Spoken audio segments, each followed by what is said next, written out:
Supervisor Galvin. Okay, so this is regarding the Rio Verde Foothills water issue that you gentlemen and county staff have been hearing about for years and that I've been working on every single day since I got appointed 7 months ago. So I look forward in August when we finally address this issue at the board level.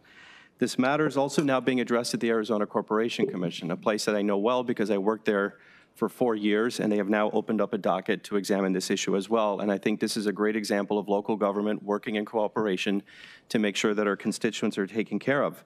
I want to particularly thank Arizona Corporation Commission Chairwoman Leah Marquez Peterson for her leadership on this issue, as well as Commissioner Anna Tovar, who opened the docket and has also exhibited great leadership on this issue. Commissioner Tovar was kind enough to open up the docket to provide another mechanism to ultimately help this community with their water issue. And I want to speak particularly to the folks who live in the Rio Verde Foothills community. I have heard you loud and clear. I get emails from you every single day. I read all of them, and I understand the passion, I understand the energy, but I also understand that you folks are tired. That's also a word that I'm hearing now. And this is a big day in this saga and in this story, because we now see light at the end of the tunnel. We are now scheduled for a hearing where we will ultimately vote on whether or not to approve the DWID.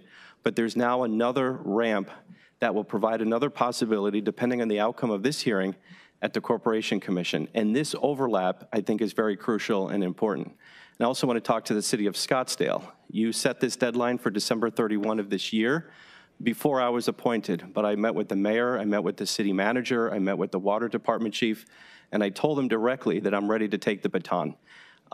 That deadline is still on hold, but we have been working every single day to make sure that the most important aspect is that these folks in Rio Verde are being taken care of. And there's a lot of competing interests with these folks, whether or not they get hauled water, whether or not they have wells in their property, obviously about the issues about long-term sustainability, about the source of water, and of course the cost. These are all things that I'm concerned about.